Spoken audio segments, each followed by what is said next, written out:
Estamos de volta com o direto do plenário, já com imagens do plenário do Supremo Tribunal Federal.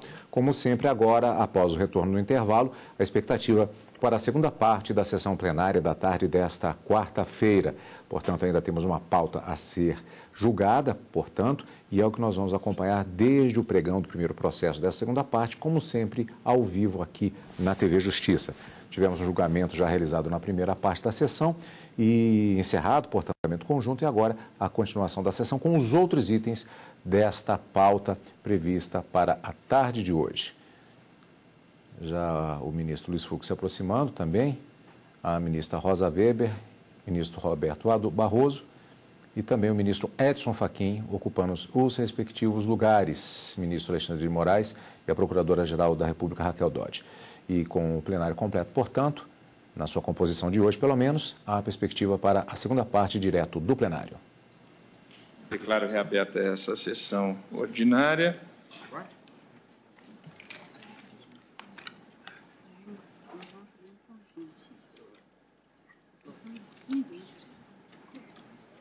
São os dois. É de fundo, né?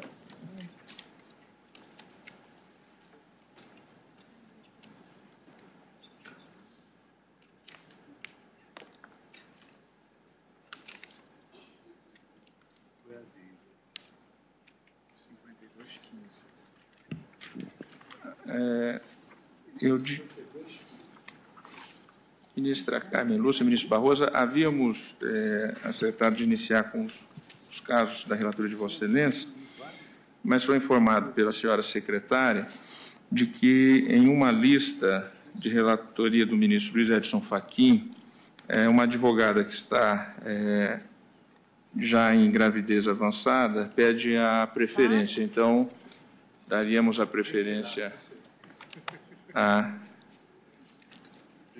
ministro Luiz Edson Fachin. Qual é a lista? Localização? Lista número 8, de 20 de março de 2019, da relatoria do ministro Luiz Edson Fachin. O item número 1º.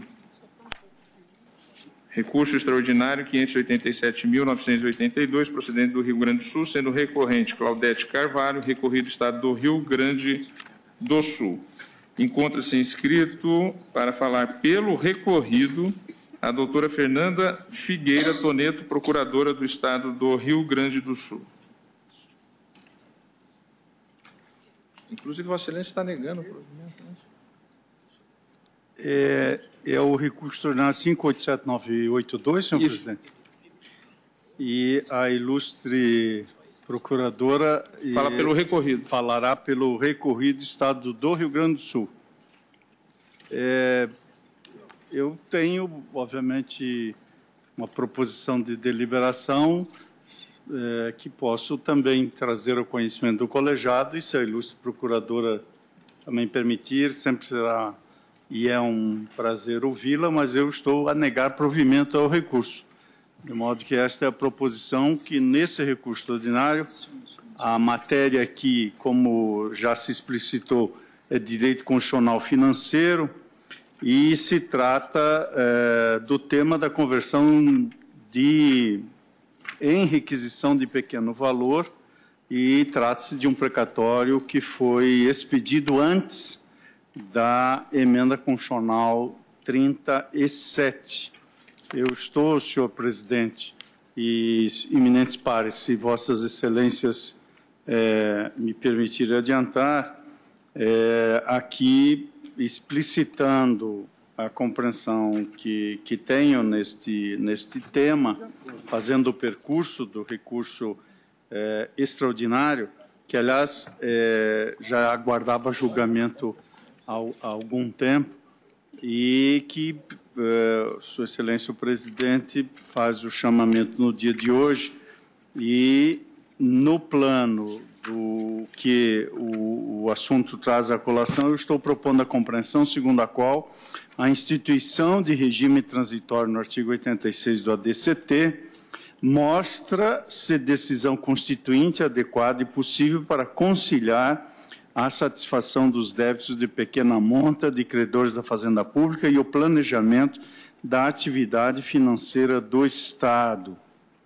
E a alteração formal do texto não consiste em descrime arbitrário nem violação substancial à igualdade fática entre credores do poder público, tendo em vista a finalidade constitucional de eficiência organizativa e continuidade do Estado fiscal. Por isso, a compreensão de que é harmônica com a normatividade constitucional um regime de transição para tratar dos precatórios reputados de pequeno valor, já expedidos antes da promulgação da emenda 37.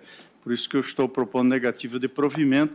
É a compreensão que eu me permito adiantar ao colegiado e também à ilustre procuradora do Estado do Rio Grande do Sul. De acordo, presidente. Pelo que eu verifico, todos estão de acordo.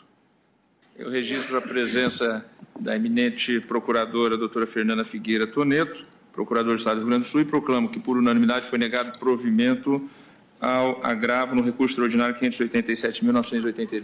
Eu agradeço e agradeço a especial deferência que foi feita ao pedido pela Comissão da Mulher Advogada. Muito obrigada. Eu informo que os outros casos de lista que têm advogados inscritos não serão chamados, porque agora também há 2 feitos que serão julgados em conjunto, com sustentações orais da pauta, que passo a apregoar. Então, aqueles que estão aguardando listas podem ficar à vontade, que não serão chamadas mais listas. Medida cautelar em ação direta de inconstitucionalidade 5.262, procedente de Roraima, cuja relatora é a ministra Carmen Lúcia, sendo requerente a Associação Nacional dos Procuradores do Estado, ANAP, interessada a Assembleia Legislativa do Estado de Roraima, Amicus Curiae, Associação Roraimense dos Advogados Públicos. E, neste caso, falará pelo requerente o doutor César Brito, que já se encontra na tribuna. Senhor presidente, só uma questão de ordem. Que a DI... Eu não apregoei o segundo feito. Não, desculpa, porque tem uma DI, a outra do... Para julgamento em conjunto da relatoria do ministro Luiz Roberto Barroso, ação direta de inconstitucionalidade 5.215, procedente de Goiás, nesta requerente Associação Nacional dos Procuradores dos Estados e do Distrito Federal, interessados vários e vários amicus curiae. Também falará aqui o doutor César Brito e, por amicus curiae, vários advogados estão inscritos. Senhor presidente, era só para lembrar que a DI 449, que está pautada de Alagoas, tem mesmo tema. Se ele vai estar também... Não, os 2 feitos apregoados são esses, então, não, evidentemente, que o outro não será julgado em conjunto. Ministra Carmen Lúcia, com a palavra para o relatório. Presidente, então faremos os 2 relatórios e, após, ouviremos todas as sustentações orais. Presidente, senhores ministros, esta ação direta de inconstitucionalidade foi proposta pela Associação Nacional dos Procuradores de Estados, do Distrito Federal, ANAP, contra 2 dispositivos da Constituição emendada de Roraima, os artigos 101 caput, parágrafo 3º e 101A, que dispõem sobre a criação de cargos, o regime dos procuradores de Estado, e ainda quanto a leis estaduais, todas elas tratando de cargos em agência, autarquias e a Universidade do Estado de Roraima. O que se suscita é que haveria transgressão formal à Constituição, porque a emenda constitucional violaria o princípio da iniciativa do governador. Foram iniciadas por parlamentar.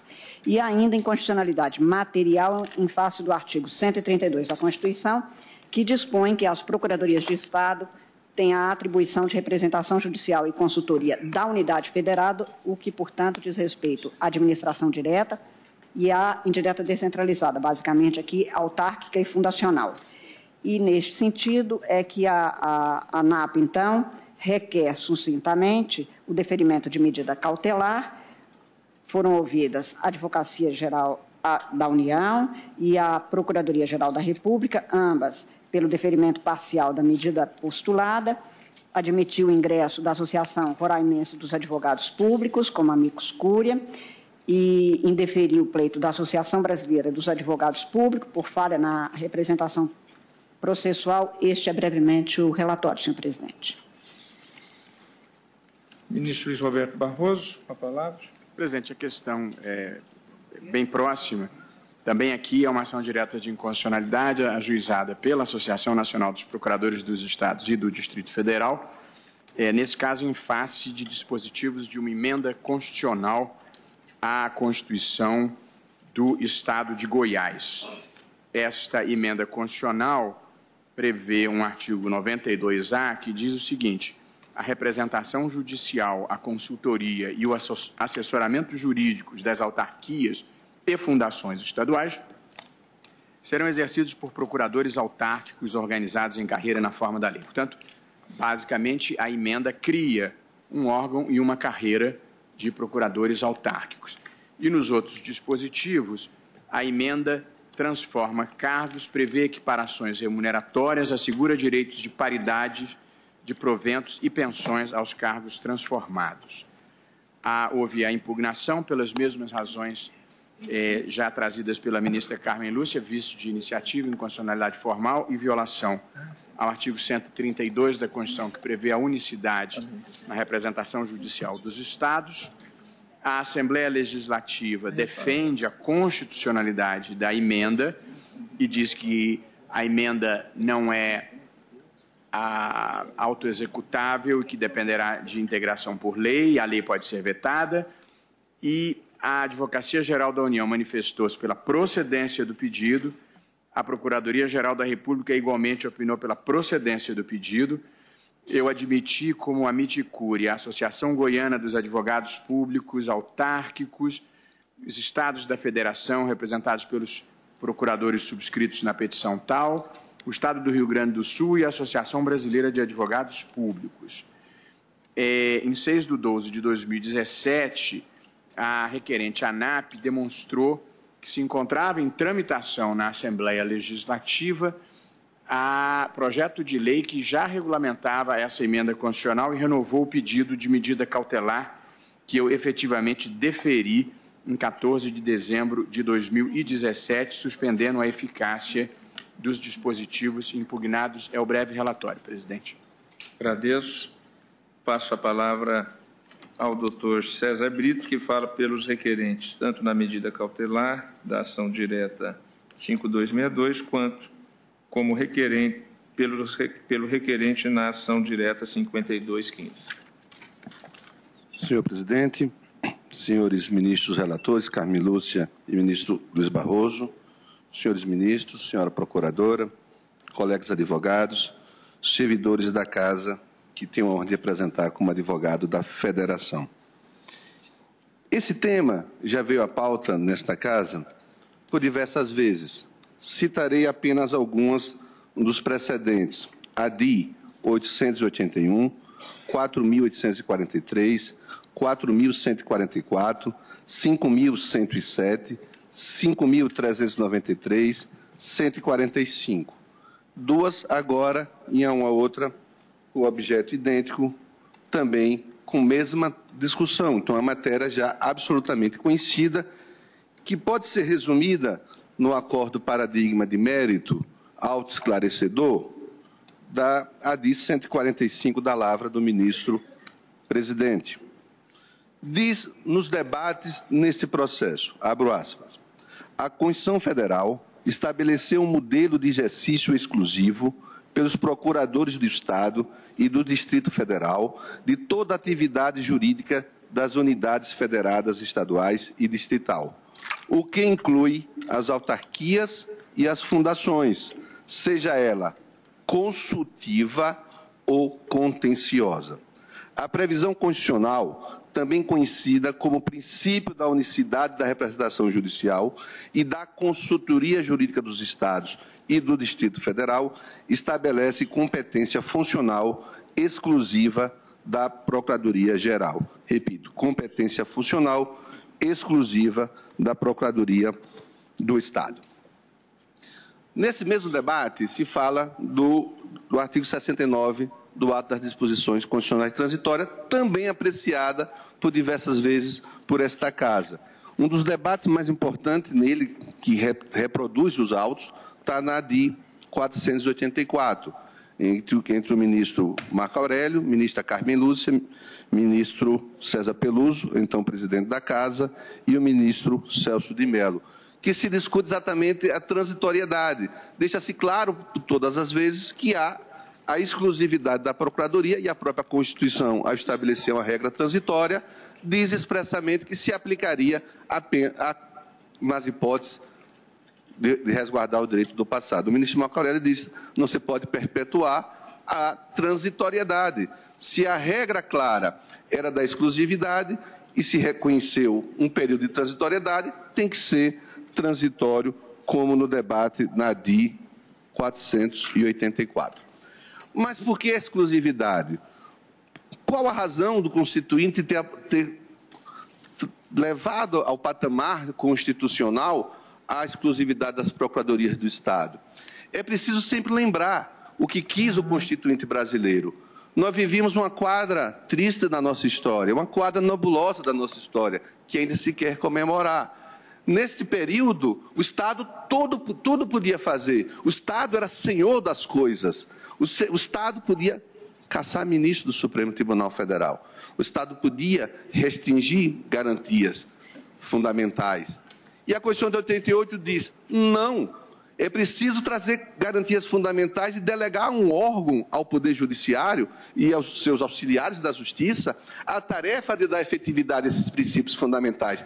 Daí a unidade constitucional, quando traz um Poder Judiciário com vitaliciedade, um Poder Judiciário com inamovibilidade, irredutibilidade de vencimentos, para que não ocorresse mais gestos de interferência como no passado, traz uma nova Procuradoria, um novo Ministério Público, com novas atividades, também com garantias fundamentais, e aparta do Ministério Público a advocacia, para deixar bem claro que são funções distintas, que a advocacia pública tinha um papel distinto, e um papel de demonstrar que o governante, ele governa, mas não é dono. Ele governa, administra, mas não é dono do Estado. E que ele tem que observar os princípios fundamentais, os princípios da legalidade, da impessoalidade. Daí a obrigatoriedade da consultoria com a advocacia pública. Daí a obrigatoriedade da defesa está concentrada também na advocacia pública. Esse princípio da unicidade vai para a advocacia pública, União, e no artigo 132, expressamente para a advocacia do Estado. E no artigo 133, complementando a advocacia privada, como também fizera com a Defensoria Pública, para dar efetividade àqueles que têm necessidade de acesso à justiça. Essa unidade constitucional que está presente nas decisões favoráveis, nas ADIs aqui citadas.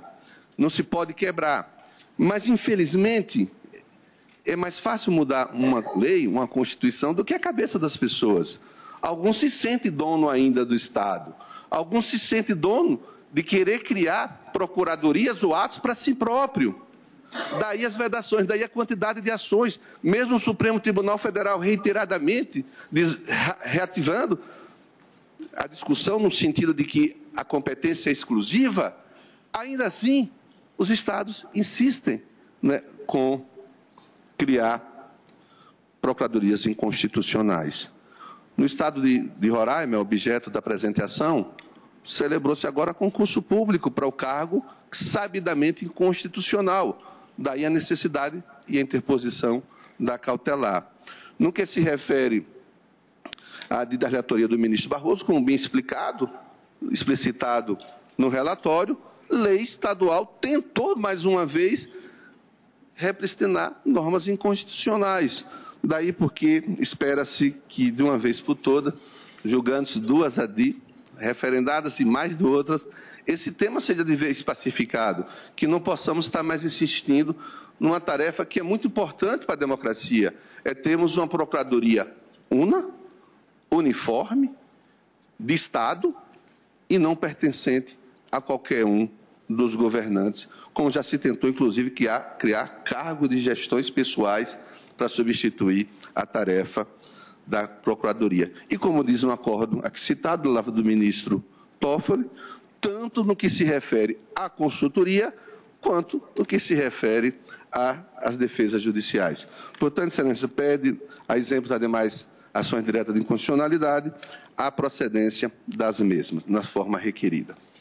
Agradeço ao doutor César Brito, inclusive pela objetividade gilianesa.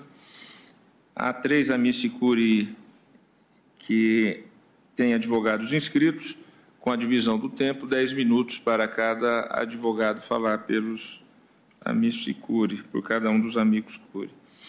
Pelo amigos curiae, Associação Goiana dos Advogados Públicos Autárquicos, a AGAPA, o doutor Daniel Antônio de Moraes Sarmento tem a palavra por 10 minutos. Excelentíssimo senhor ministro-presidente, senhoras ministras, senhores ministros, senhora Procuradora-Geral da República. Inicialmente, é importante demarcar o objeto específico dessa ADI 5.215, que versa sobre emendas à Constituição Estadual de Goiás. Não estão em discussão leis estaduais que tratam de carreiras de procuradores autárquicos, que têm as suas singularidades e que são, inclusive, objeto de outro feito. Tramita no Supremo a ADI 3744, da relatoria do ministro Celso de Mello, que trata da questão dos gestores jurídicos do Estado de Goiás. Pois bem, em relação a essa ADI 5215, inicialmente houve a alegação de inconstitucionalidade formal por vício de iniciativa. As informações prestadas pela Assembleia Legislativa do Estado de Goiás bem demonstram que esse vício não ocorre, porque o governador do Estado de Goiás apresentou duas emendas diferentes. Uma emenda criando, tratando, dando essa nova organização à advocacia no âmbito das autarquias, e uma outra emenda que tratava de questões de desvinculação de receita. As duas emendas foram aglutinadas no âmbito do Poder Legislativo, mas as duas são de iniciativa do governador. É possível cotejar os textos para verificar que se trata exatamente da mesma emenda que foi apresentada pelo governador. A ideia de aglutinar, inclusive, foi do líder do PSDB, partido ao qual pertencia o então governador do Estado. Passo, então, à questão da inconstitucionalidade material. E um primeiro ponto que parece importante destacar é que, ao contrário do que foi dito, apenas recentemente o Supremo se debruçou, e aí se debruçou nesse acórdão da relatoria do ministro Dias Toffoli, sobre a questão da aplicação do artigo 132 para a administração indireta. O Supremo tem uma longa lista de decisões judiciais versando sobre a administração direta ou versando genericamente sobre procuradorias que aí englobavam tanto a administração direta como a administração indireta.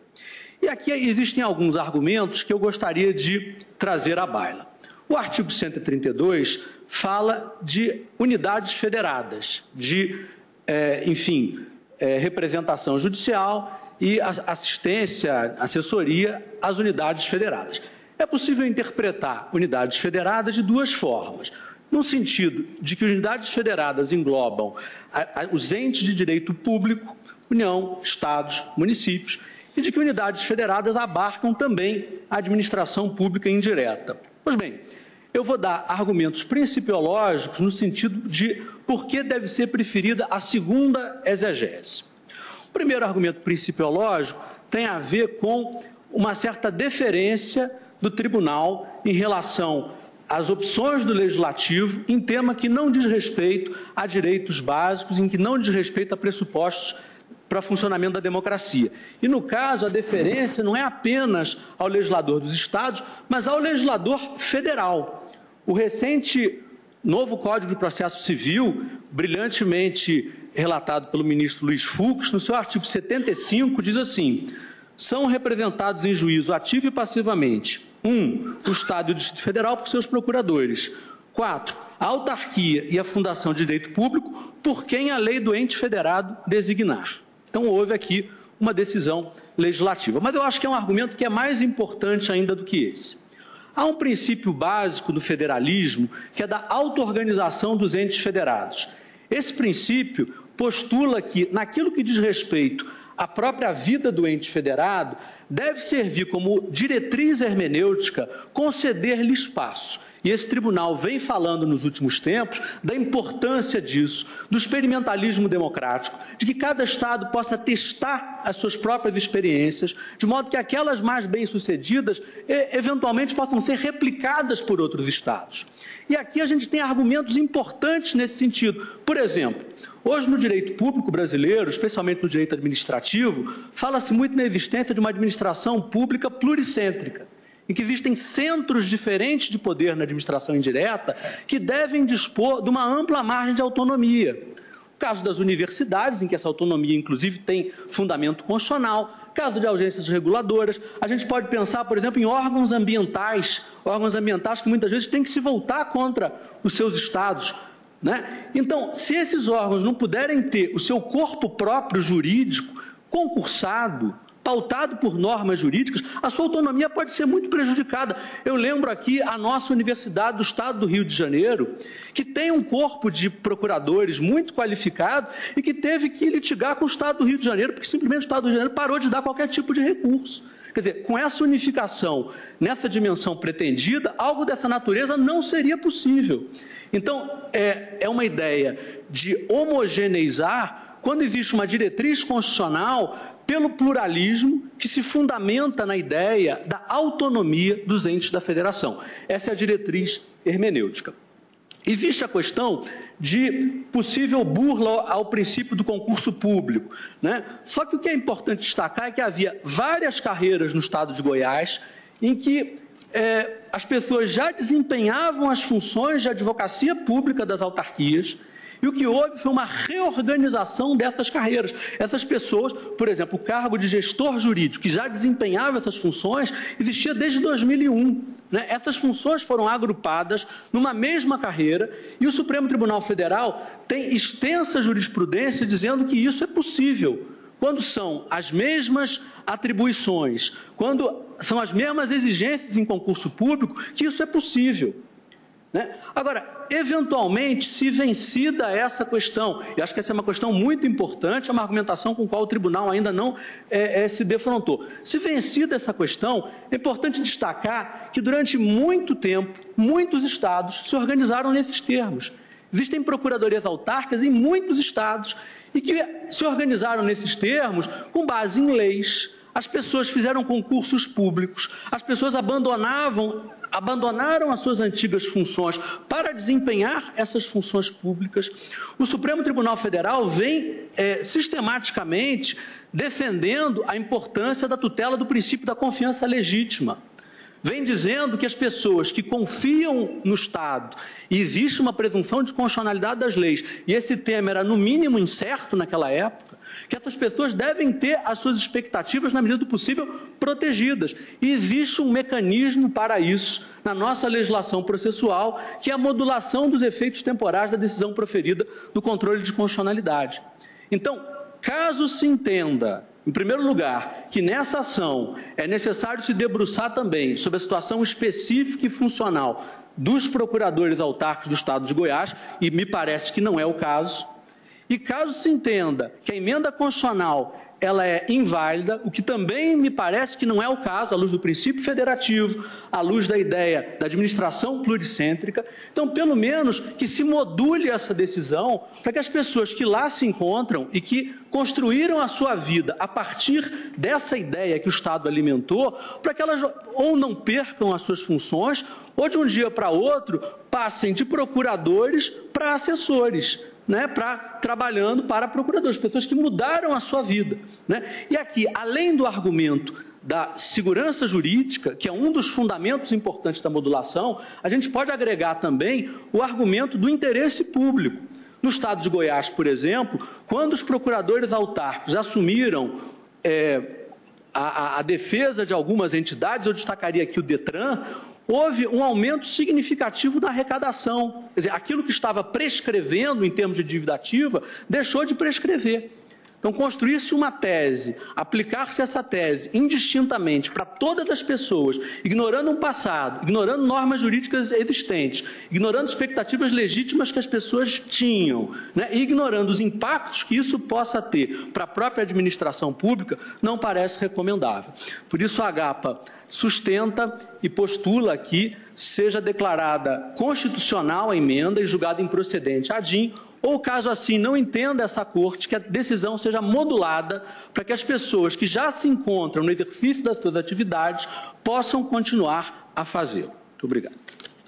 Agradeço ao doutor Daniel Sarmento. E pelo Amicus Curiae, Estado de Goiás, falará o doutor Marcelo Terto e Silva, procurador do Estado de Goiás.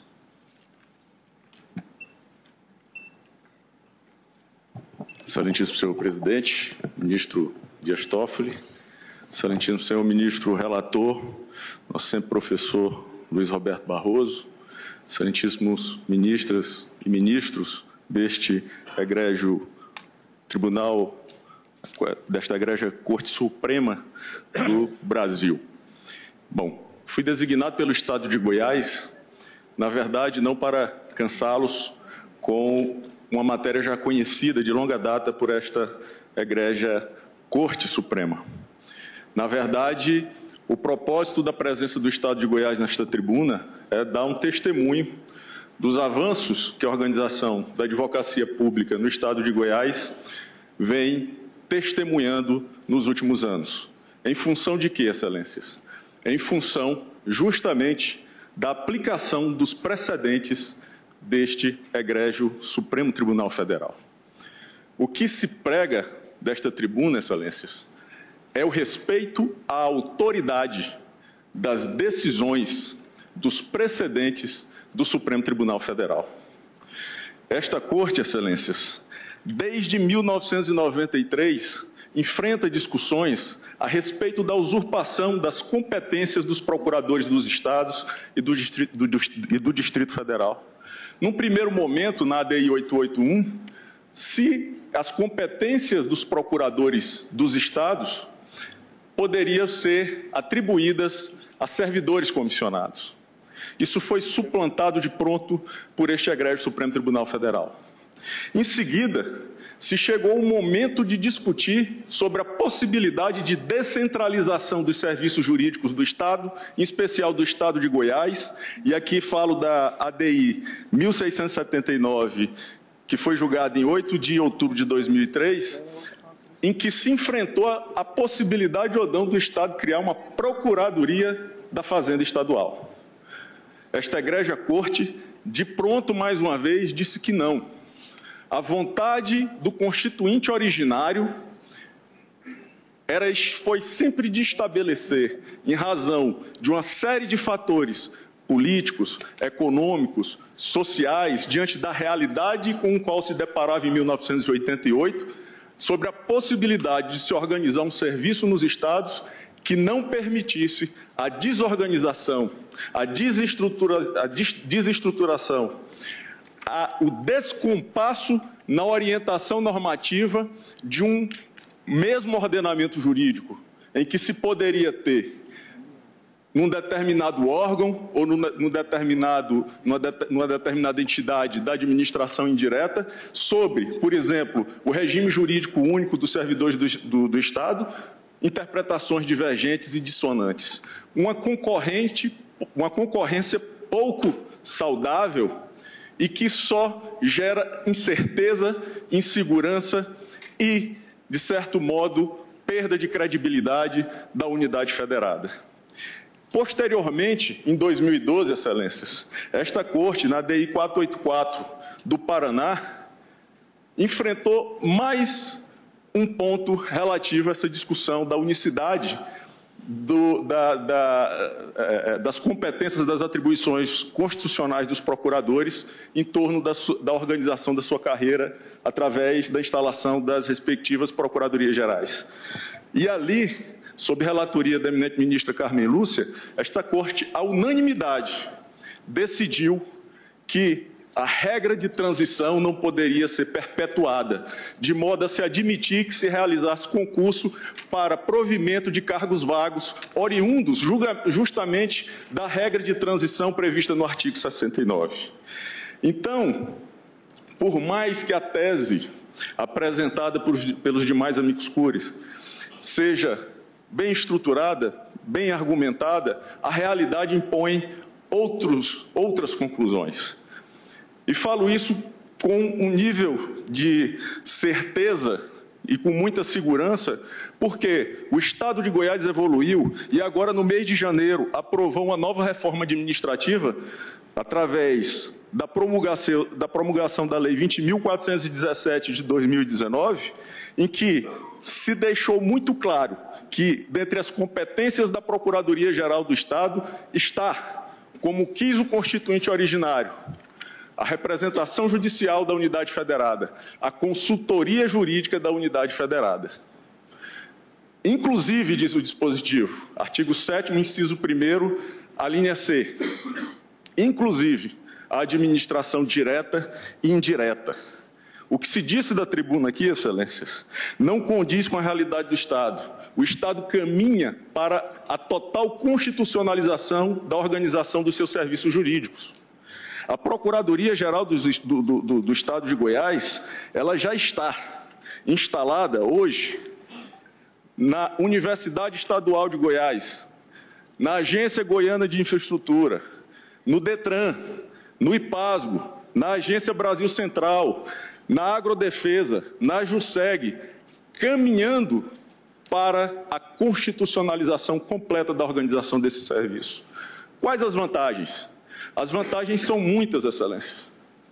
Racionalização, uniformização de entendimento, diálogo. Não se permite levar o Estado a um nível de litígio totalmente incompatível, ministro Luiz Fux. Foi o responsável pela grande reforma do processo civil brasileiro. Totalmente incompatível com as atuais diretrizes do ordenamento jurídico pátrio. A consensualidade deve ser a pauta e a ordem do dia, em especial do Estado, que deve servir para dar exemplo para o cidadão, exemplo de pacificação dos conflitos. E que exemplo seria esse se imaginasse que essa concorrência, porque aqui estamos discutindo, não a lei de gestor, e não são procuradores autárquicos, excelência. A lei disciplina uma classe da carreira de gestor governamental, com competências específicas. O que se dirá, no que diz respeito a esse contexto, do Estado de Goiás, com a institucionalização de uma procuradoria autárquica, criando uma concorrência de serviços jurídicos, em termos de exemplo para a cidadania. Um Estado que litiga com ele próprio. Isso não se admite no âmbito da AGU, isso não se admite mais no âmbito dos estados. O Estado de Goiás, recentemente, inclusive, vem cumprindo essas determinações do Código de Processo Civil, inclusive agora em outubro do ano passado instalou a sua Câmara de Mediação, Conciliação e Arbitragem para pacificar, para que ele sirva de primeira instância da solução de conflitos no âmbito da administração pública estadual. Então, a institucionalização não tem nada a ver com a realidade ou a discussão de se há ou não regime jurídico, direito adquirido a regime jurídico para essas categorias. Nós discutimos aqui, excelências, muito mais do que questões de vício formal, vício de iniciativa dessa emenda constitucional, limitação do devido processo legislativo ao se impor um processo mais rigoroso para que o governador do Estado possa reorganizar seus serviços, inclusive os serviços jurídicos, porque daí em diante se passaria a exigir uma emenda constitucional para reorganizar essa carreira ou para extinguir essas carreiras, sendo que já conta com a Procuradoria-Geral do Estado, uma instituição com mais de 50 anos, mais de meio século.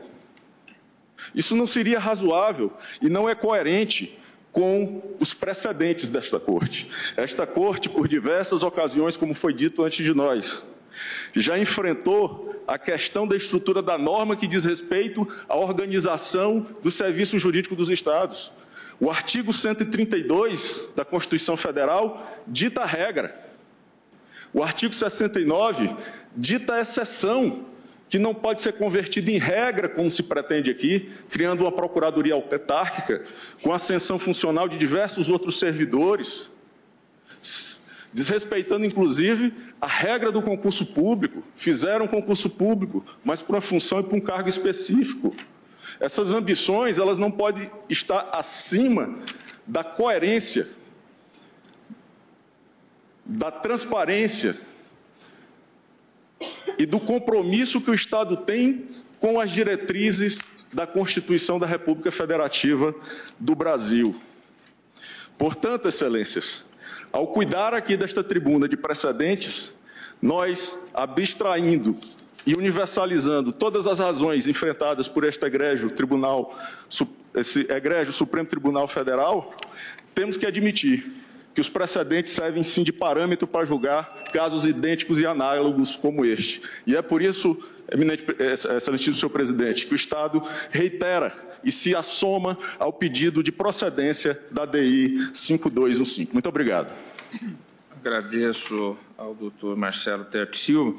Eu vou pedir licença para, tendo conversado com o ministro Marco Aurélio e agradecendo a intervenção do doutor César Brito, que realmente o tema é o mesmo, e apregoar também a ação direta de inconstitucionalidade 4.449. Apenas duas palavras, presidente. No caso concreto, que Vossa Excelência acaba de se referir a ele, requerente é o próprio Estado, o governador do Estado, né? E se discute a unicidade em si da Procuradoria-Geral do É o mesmo Estado. tema? Ou a possibilidade de se criar procuradorias diversas, tendo em conta autarquias e fundações. O doutor César Brito estava inscrito para falar nesta, mas penso que a fala de Sua Excelência já contemplou. Estaria nessa com o amigo Scuri. Sim. Então, antes de passar para o amigo Scuri, a Associação Brasileira de Advogados Públicos, que fala também nessa de Alagoas e na de Goiás, está inscrito o doutor, eu teria que passar a palavra inicialmente ao requerente Estado de Alagoas, o doutor Gentil Ferreira de Souza Neto, procurador do Estado de Alagoas. É a palavra. Agradeço, Excelência. Excelentíssimo senhor ministro-presidente, serei bastante breve. Ministro Marco Aurélio, ministro Barroso, ministra Carmen Lúcia, relatores das outras ADIs, demais ministros, senhora Procuradora-Geral da República, caros colegas procuradores e advogados. Não vou me repetir em tantos argumentos que já foram lançados pelos que me precederam.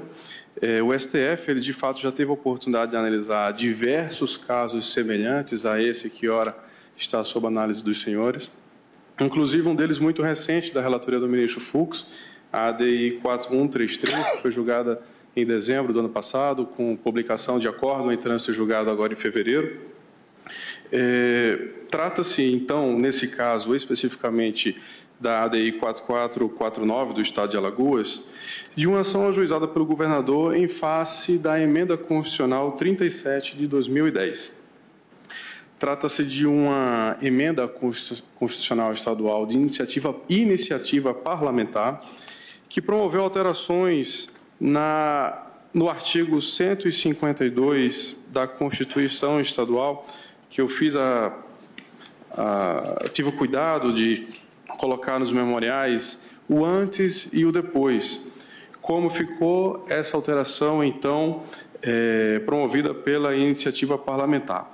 No caso do Estado de Alagoas, ela limitou a atividade da Procuradoria-Geral do Estado apenas à administração direta, conferindo e criando a institucionalização das procuradorias autárquicas.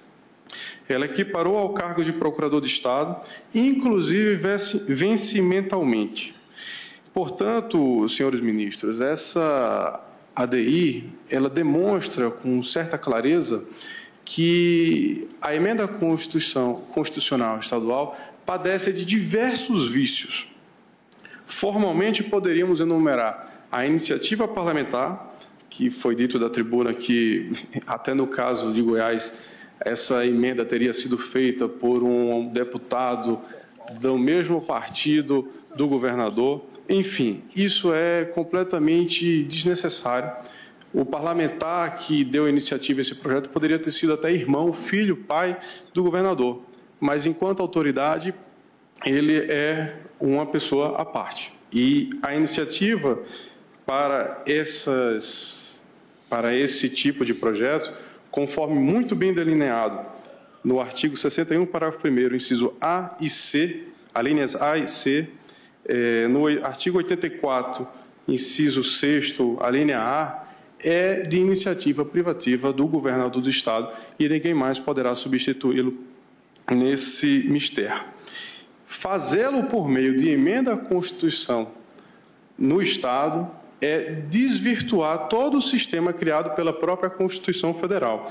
Aliás, é uma burla, é um drible feito justamente para desviar a atenção, já que a emenda constitucional tem a sua iniciativa prevista e a lei tem essa iniciativa privativa do governador do Estado, faz-se essa burla justamente para desviar esse óbice, o que não pode ocorrer.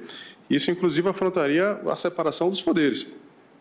Materialmente, também não vou me estender, o artigo 132, interpretado em conjunto com o artigo 69 do ADCT, deixa claro que fere a unicidade orgânica equiparar uma carreira constitucional, constitucionalmente reconhecida na Constituição Federal, de procurador do Estado, com a carreira legal de procurador autárquico.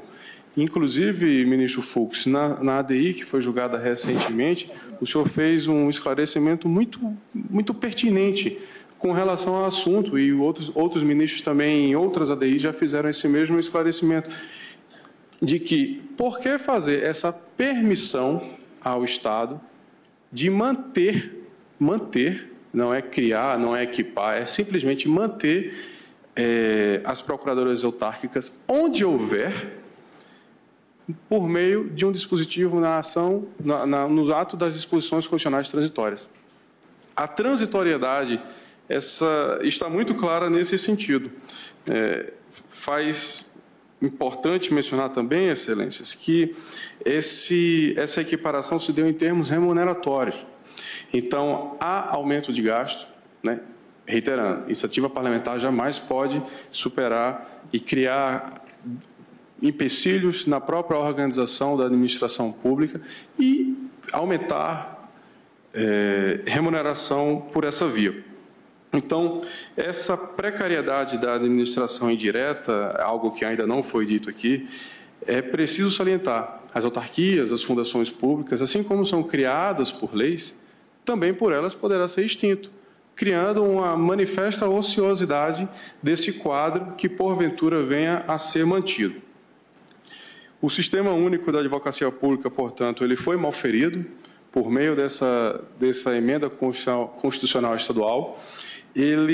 O Estado de Alagoas, nessa ADI, se equipara em diversos aspectos, como já foi dito, em outras ADIs que já foram analisadas, já foram citadas, mas não custa acrescentar outras, né? Além da ADI 4133 do ministro Fux, temos a ADI 5907 de Vossa Excelência, presidente, tem a 5215 do ministro Barroso, a 4843 do ministro Celso Mello, a 1679 do ministro Gilmar Mendes, 4261 do Ares Brito, 881 do Celso Mello, a 484 do ministro Lewandowski, enfim. E temos uma infinidade de ADIs a respeito desse assunto e todas com o mesmo resultado. No âmbito do Estado de Alagoas, é necessário esclarecer também, excelências, que diversas ações foram ajuizadas por individualmente e tanto coletivamente, solicitando essa equiparação. E os tribunais, até então, o Tribunal do Estado de Alagoas vem concedendo essa equiparação, a revelia da inconstitucionalidade que ora se alega, inclusive em processos que estão na iminência de abarcar o Supremo Tribunal Federal, e eles têm como base justamente a aplicação do artigo alterado pela multicitada emenda inconstitucional. Dessa forma, as excelências, o governador do Estado de Alagoas requer a procedência da ação e a consideração da inconstitucionalidade da emenda constitucional número 37 de 2010. Agradeço ao procurador do Estado de Alagoas, Gentil Ferreira de Souza Neto. Há mais uma última sustentação e depois eu suspenderei o julgamento para retomarmos amanhã, no primeiro ponto da sessão de amanhã. Então, será a última sustentação oral, que é pelo Amicus Curiae, Associação Brasileira de Advogados Públicos, ABRAP, e o doutor Marcelo Henrique Brabo Magalhães, que tem a palavra. Senhor presidente, eminente ministro Dias Toffoli, excelentíssimos senhores relatores, ministra Carmen Lúcia, ministro Barroso, ministro Marco Aurélio, senhora ministra Rosa Weber, senhores ministros, senhora Procuradora-Geral da República, servidores da Casa, colegas advogados, senhoras e senhores. Inicialmente, é importante observar, ministro Marco Aurélio, que estamos a tratar aqui, a ABRAP se habilitou em 2 processos como Amicus Curiae, no 4449, relatoria de Vossa Excelência, e no 5215, relatoria do ministro Barroso. E ambos têm uma mesma discussão inicial, que é o vício de iniciativa. No caso presente, ministro Barroso, no lado de Goiás, há de se observar que, que as emendas constitucionais, elas foram de autoria do governador, apenas aglutinadas no âmbito do legislativo, não há que se falar em vício de iniciativa. No caso específico, aqui de Alagoas, há de se observar também que o festejado vício de iniciativa também não existe. Inclusive, a AGU, em seu parecer, examinou com bastante propriedade. Eu vou ler, apenas para não cansar, e que a matéria é um pouco vasta, apenas a ementa do parecer, onde foi dito: constitucional, artigo 152, parágrafos 2º e 3º da Constituição do Estado de Alagoas, normas de estruturação básica da Procuradoria-Geral do Estado e dos cargos de procurador autárquico e advogado de fundação de referido ente. A ausência de violação do artigo 61, parágrafo 1º, inciso 2, a linha C da Constituição. Uma vez que os dispositivos impugnados não versam sobre regime jurídico dos servidores públicos, constitucionalidade material das disposições sob invectiva, que não criam hipótese de vinculação remuneratória no serviço público, bem como não ampliam teto vencimental previsto no artigo 37, inciso 11 da Carta Magna, manifestação pela improcedência do pedido. Ou seja, inexiste, em ambos os casos, qualquer vício de iniciativa. Mas essa é uma matéria que certamente Vossas Excelências vão se debruçar e poder examinar. Mas eu vou tratar aqui, até invertendo, de que nós temos algumas peculiaridades em ambos os casos. E eu vou, ministro Fux, lembrar inclusive da última ADI julgada, que é a 5109, relatoria de Vossa Excelência, que ainda não tem acordo, que foi aquela que nós julgamos no final do ano, agora passado, do Espírito Santo, onde esta corte entendeu, naquela oportunidade, de que era vedado apenas e tão somente aos procuradores do DETRAN do Espírito Santo desenvolver as atividades de contencioso. E o entendeu por quê? Primeiro, em razão da boa-fé.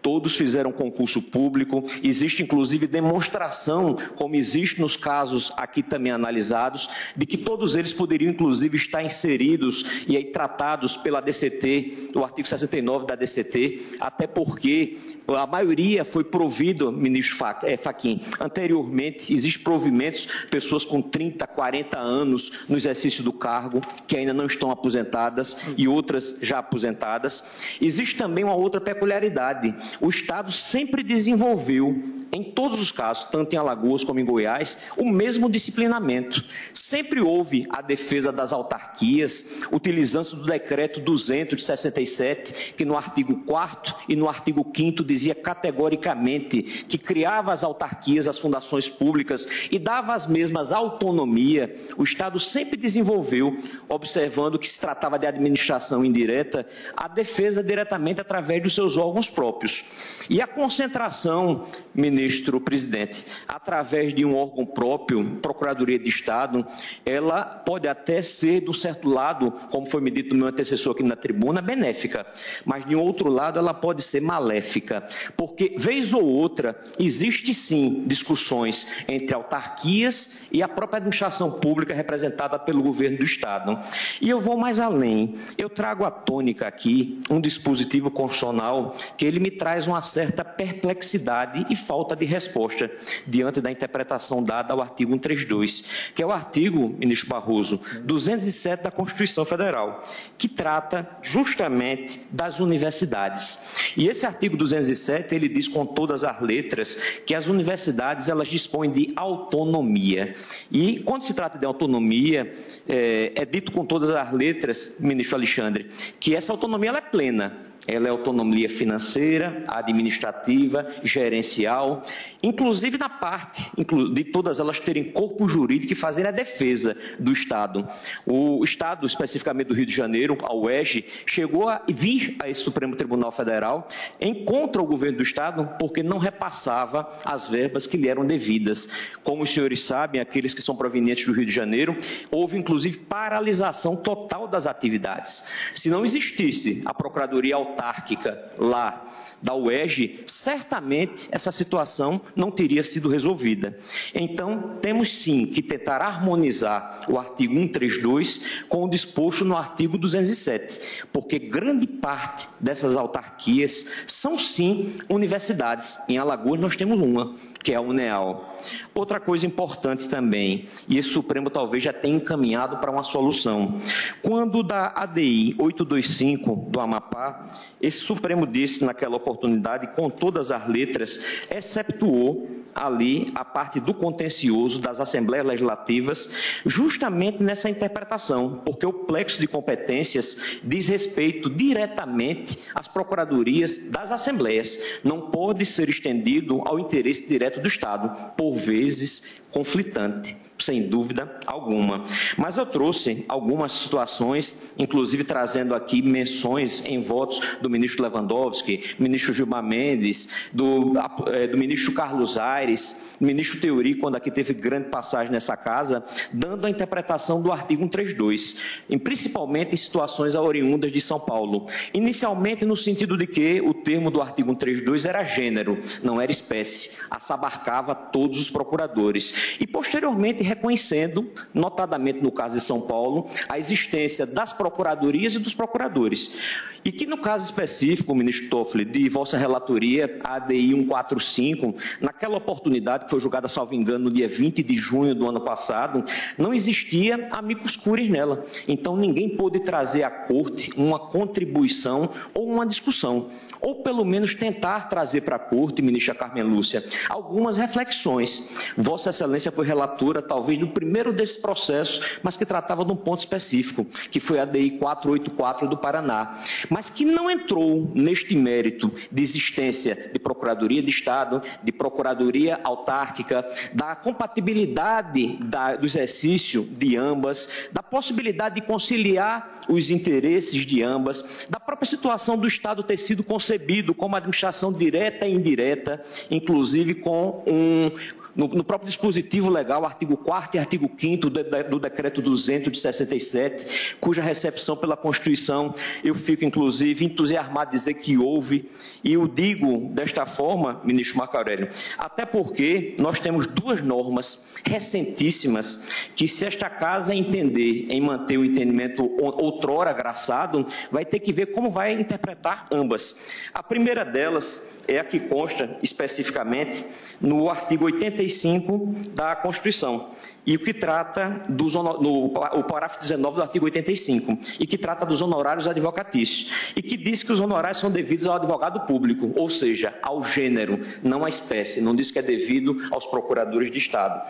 E também ao próprio artigo 75 da Constituição, que diz com todas as letras e reconhece que a representação das autarquias ela é feita diretamente por quem a lei os designar. E a designação em lei, em regra, é feita pelas procuradorias autárquicas. Então, diante do colocado aqui da tribuna, eu peço que os senhores possam fazer uma reflexão sobre o texto do artigo 132 da Constituição, e quando se fala especificamente aqui e se tenta dar o viés da unicidade, talvez não foi essa a vontade do legislador. O legislador queria sim, e talvez não se ouve com propriedade, manter a mesma situação que foi feita pelo ministro Gilmar quando passou no âmbito da AGU, unificando as carreiras e disciplinando as suas obrigações e os seus direitos. E vou mais além. Essa situação é mais reforçada ainda, presidente, quando a gente observa o artigo 207 da Constituição. E quando se dá autonomia, ministro Fux, às universidades, a gente observa que essa autonomia existe aonde? Ministério Público, Defensoria Pública, e que, na verdade, antigamente, a própria Procuradoria veio do Ministério Público. Então, eu gostaria que essa Casa pudesse fazer algumas reflexões e, principalmente, preservando a situação dos caros colegas procuradores autárquicos que, de boa fé, se submeteram ao concurso público, desempenham com denodo e afinco as suas carreiras durante o longo tempo das suas vidas e que não podem ficar à mercê, seja da discussão quanto aos atos praticados, seja quanto à situação salarial, ou virarem, com todo respeito, meirinhos dos procuradores de Estado. Meu muito obrigado a todos os senhores, espero que essas reflexões possam ser levadas a fundo, até porque não puderam quando da DI 145. Meu muito obrigado. Agradeço ao doutor Marcelo Henrique. Declaro suspenso o julgamento destas 3 ações, que terá continuidade no início da sessão extraordinária de amanhã. Agradecendo a presença de todos, declaro encerrada a sessão de hoje.